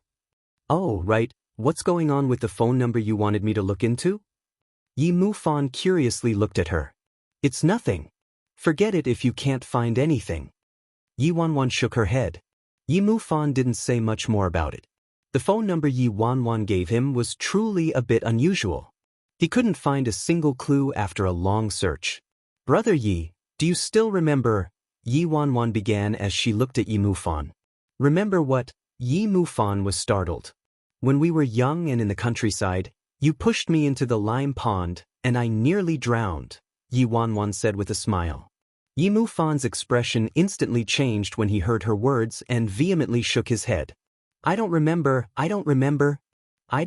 at all. His sister wasn't seeking revenge after so many years, right? No wonder he found Yi Wanwan's smile today a bit forced and strange. Could this be the legendary hiding a dagger in one smile? I'm serious, Yi Wanwan said solemnly. I'm also serious. But it's been so many years, it's all from when we were young, how could I possibly remember? I've forgotten everything from my childhood. I don't remember it. Yi Mufan fiercely shook his head. Brother, I'm not angry. I'm just reminiscing our childhood, Yi Wanwan said with a smile. Reminiscing our childhood? Reminiscing my ass. If I really help Yi Wanwan reminisce our childhood, I'll probably start to question my life. Do you remember or not? Yi Wanwan asked impatiently. I don't remember. I really don't remember. Sorry for the trouble, I'll excuse myself now. Yi Mufan stood up, wanting to leave. However, before he could take more than a few steps, his shoulder was clutched by Yi Wanwan. She used an unshakable strength and forcibly dragged Yi Mufan back. All right, you don't remember, right? Then let's find a place, have some drinks, and have a good talk, Yi Wanwan said with narrowed eyes and a light chuckle, purposefully emphasizing the have some drinks part. Her threat was obvious. What? Have some drinks? Yi Mufan was dumbstruck and became rooted to his spot, cold sweat seeping out of his forehead. Yi Mufan had personally witnessed Yi Wanwan's drunken state. She truly had no mercy whatsoever. Oh, I suddenly remember. It's that time you fell into the lime pool. It was even me who saved you, Yi Mufan awkwardly chuckled and quickly said. Chapter 1229. 1229. Yi Mufan secretly relaxed when he saw there weren't any changes to Yi Wanwan's expression. If he spoke the truth, She would still beat him to death without any drinking involved. But this was fine. After so many years, Wanwan probably didn't remember the exact situation back then, so couldn't he make up the details however he wanted? Are you sure it was you who saved me? Yi Wanwan's eyes settled on Yi Mufan with a deep frown and dark expression on her face. Could it be that even this memory was mixed up? It wasn't Yi Mufan who pushed her into the water, and it was she who accidentally fell into the lime pond? However, Yi Mufan shuddered slightly when he saw Yi Wanwan's expression and hastily said, maybe actually, well, you can't blame me. Back then we were both young. I accidentally pushed you inside. It wasn't until Yi Mufan said those words that Yi Wanwan's expression eased. It was identical to her memory. And then? Yi Wanwan asked. Then I saved you. Really? I swear. Yi Mufan snuck a peek at Yi Wanwan, feeling fairly guilty. I remember we had a neighbor in the countryside. The neighbor didn't pay much attention when they first saw us playing by the lime pond. But then the next time they looked back, they discovered you were the only one left next to the lime pond and I was missing. Isn't that what happened? Yi Wanwan seriously looked at Yi Mufan. Yi Mufan trembled when he heard that and inwardly thought, Wanwan remembers everything to begin with. I also remember that the neighbor asked you where I went when they noticed I was missing. How did you answer? Yi Mufan's lips slightly twitched. He had no choice but to tell the truth. Our neighbor in the countryside asked me where you went after you disappeared in the blink of an eye. I was still young and couldn't utter a single word out of panic. Thankfully, you were still struggling inside the lime pond and popped your head out. Our neighbor instantly went to look for Mom in fright. As soon as Mom came over, she grabbed you by your hair and pulled you out of the lime pond. Yi Mufan wiped the cold sweat from his forehead. Yi Wanwan was somewhat speechless. This useless troublemaker? Thank goodness their neighbor arrived in time, or else. However, both she and Yi Mufan were young back then. Yi Mufan also suffered a huge fright and lost all composure after accidentally pushing her into the lime pond, so Yi Wanwan didn't truly blame him. We lived quite a long time in the countryside, so this shouldn't be the only thing that happened, right? Yi Wanwan continued to ask. In her memories, she went to experience life in the countryside with her parents, but this was the only thing she remembered. Theirs isn't. That's really all. Yi Mufan frantically nodded with a ghastly expression. Oh. Yi Wanwan sardonically looked at him. Is that really all? Instantly, Yi Mufan looked miserable. Sister, what do you want? That time, I said I wanted to be a doctor, so I filled a syringe with water and poked your shoulder. It was just a prick. You screamed like a dying pig. I also didn't end up well and our parents hung me up in a tree and gave me a thorough beating. Although the needle jabbed into your arm, it was really nothing compared to my thrashing from our parents, right? Yi Wanwan fell into a deep contemplation at Yi Mufan's words. She couldn't recall this story at all. Chapter 12:30 Yi Mufan looked at Yi Wanwan and suddenly smiled. Sister, although it was always me who bullied you when we were young, brother spoiled you so much when we grew up. Back when you were in junior high, you liked that guy in your class. What's his name again? Oh, rightly Ailuan. You gave him a love letter, but I came across it. Didn't I keep it a secret from our parents? If I told our parents back then, you should know the consequences you would have faced. A hurricane surged inside Yi Wanwan's mind when she heard Yi Mufan. She didn't remember any of this. You told me not to tell anyone. I haven't told a single soul. I swear. Yi Mufan vehemently swore.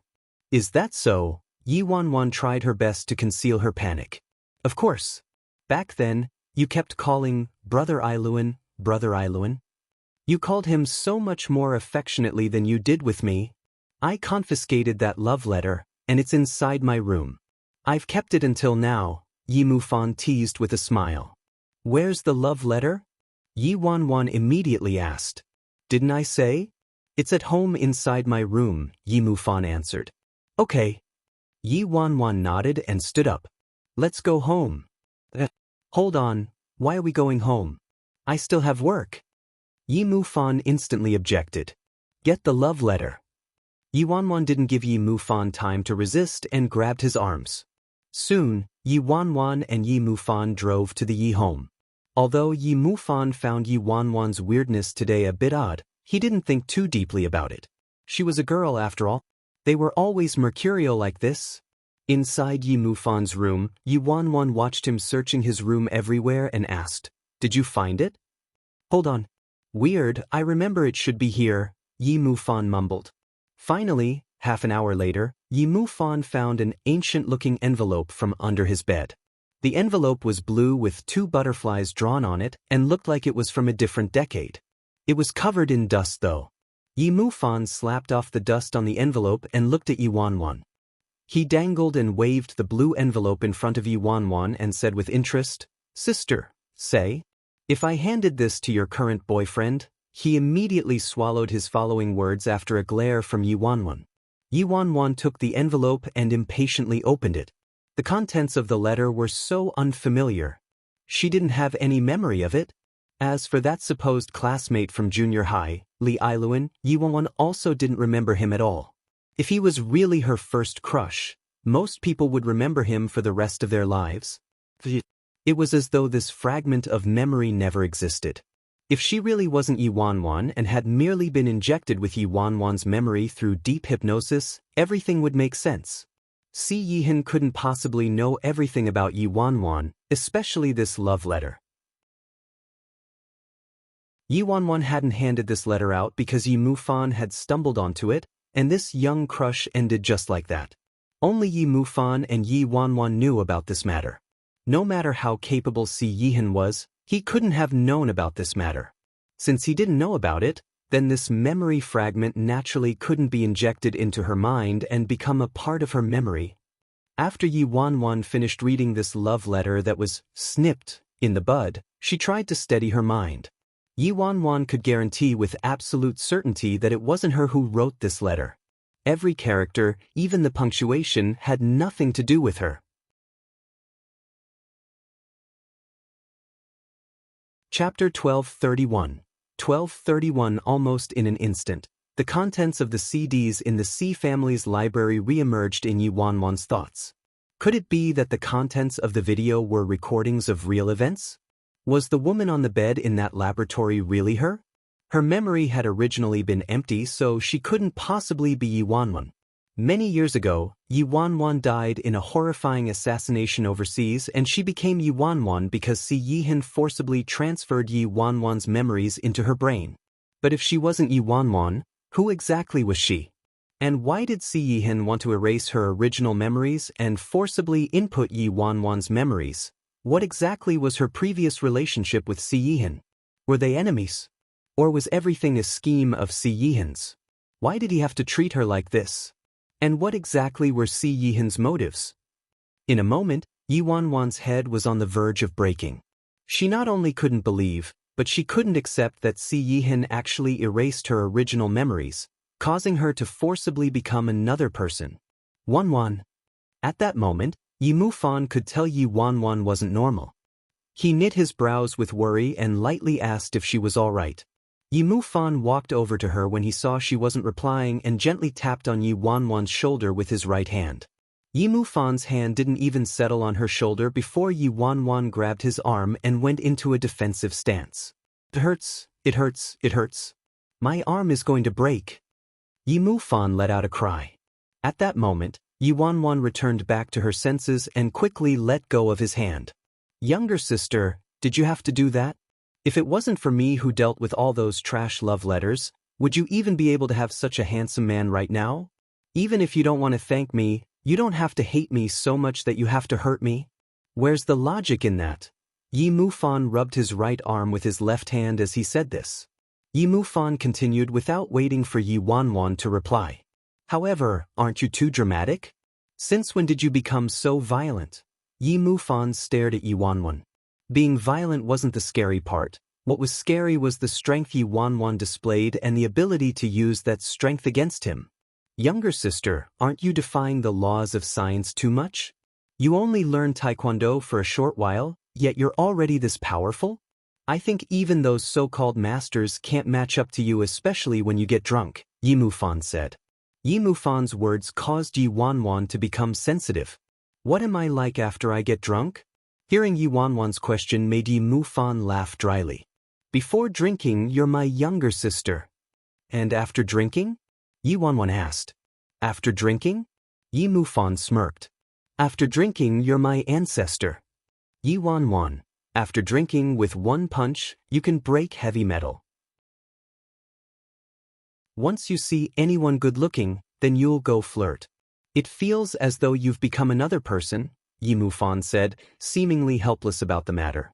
Become another person. Yi Wanwan went deep into thought. Originally, Yi Wanwan thought that her fighting abilities were innate and possibly because she might be a genius in martial arts. However now, it seemed as though she had only learned Taekwondo for a short amount of time.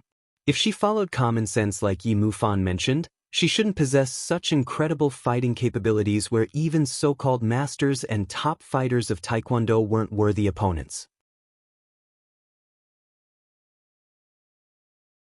Chapter 1232. 1232. Although Yi Wanwan was filled with self-confidence, she also knew her limits. She had only trained in Taekwondo for a short while, and during this period of time, the potential she exhibited wasn't that great. Moreover, a person's potential for the martial arts was one thing while fitness quality was another.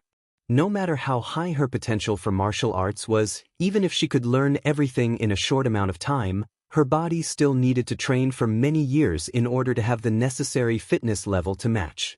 It was like what Yi Mufan and everyone had been saying. Once she got drunk, a single punch could heavily dent a car. Pure, brute strength was needed in order to accomplish such a feat. Yi Wanwan knew better than anyone what she was and was not capable of.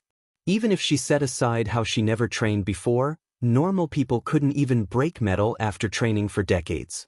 If she truly wasn't Yi Wanwan and all her memories were forcibly inputted by Si Yihan, then the abnormal power and godlike fighting capability should belong to her original self before her memories were erased. If she truly wasn't Yi Wanwan, then her martial arts ability which came out of nowhere could be explained. Everything belonged to her original self.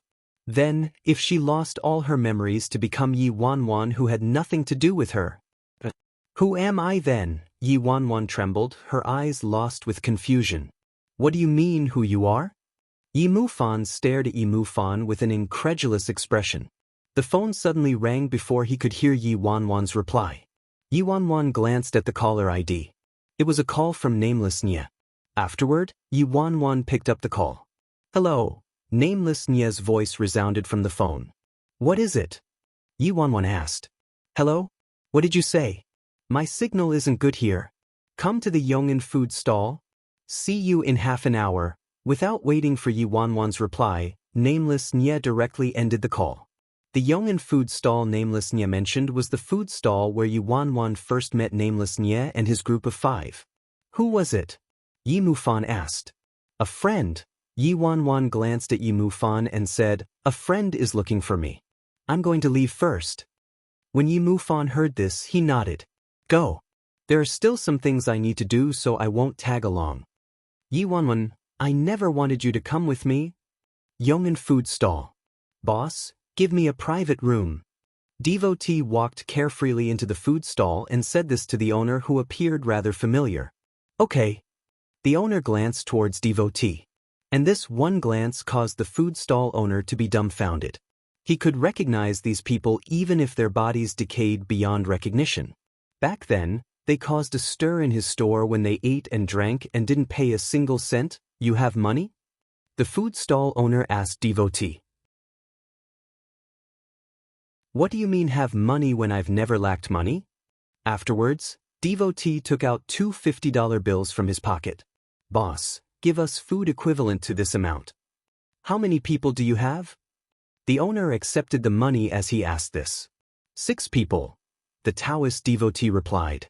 Once he said that, he turned and walked into the private room, leaving the dumbfounded food stall owner to stare at the 2 $50 bills. Inside the private room, the Taoist devotee, Spray of Flowers, and several others were all sitting down. Where are the captain and the bloody stutterer? Why aren't they here yet? Spray of Flowers asked the Taoist devotee and the beautiful iceberg man.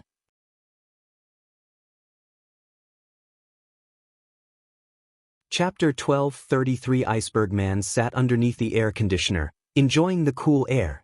He didn't look back. He had no desire to speak. How should I know? Devotee pursed his lips. Captain went to book plane tickets? If the bloody stutterer doesn't want to leave, let him stay here and enjoy his life. Just as he finished speaking, muffled footsteps came from outside the door and Feng Shuani entered the room in the next second. Where's the captain? Feng Shuani plopped down on the chair with a popsicle in his hand, and his eyes swept over the group. He went to book the plane tickets, so he's not here yet, Devotee answered. Feng Shuani nodded and chuckled. Heh, Captain is so generous this time. He actually remembered to book plane tickets for our return trip. Brick-moving foreigner looked at Feng Shuani and mischievously laughed. I'm excited just thinking about it.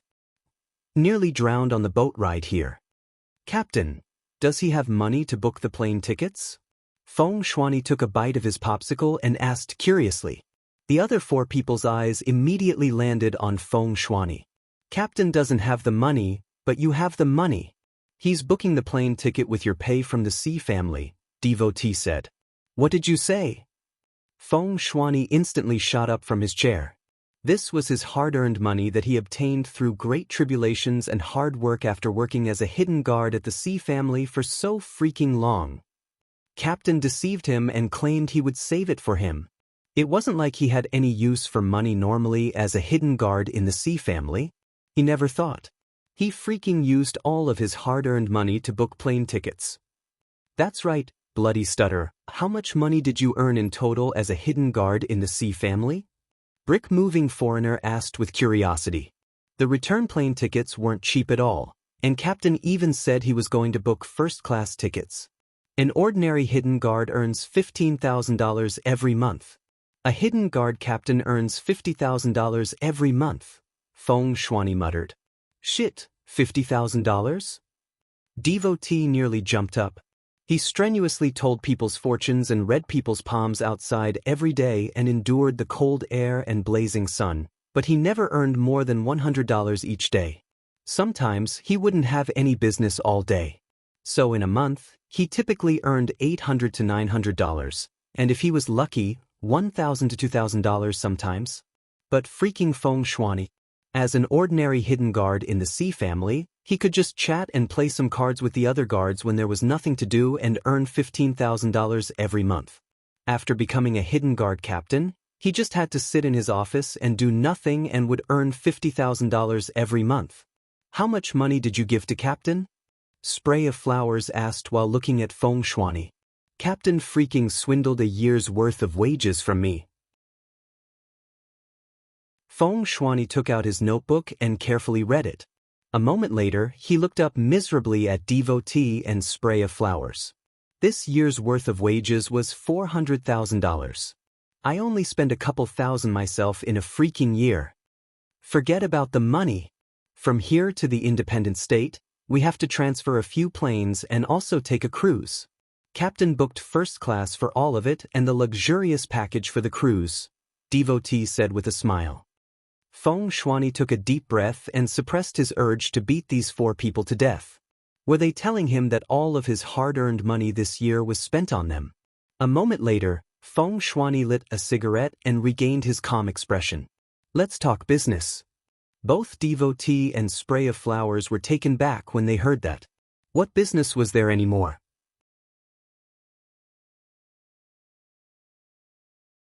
Chapter 1234. 1234.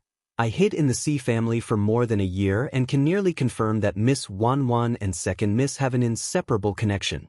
It's possible that Yi Wanwan is Second Miss herself, Feng Shuani said as he swept his eyes over the four people. Don't talk nonsense. Devotee shook his head.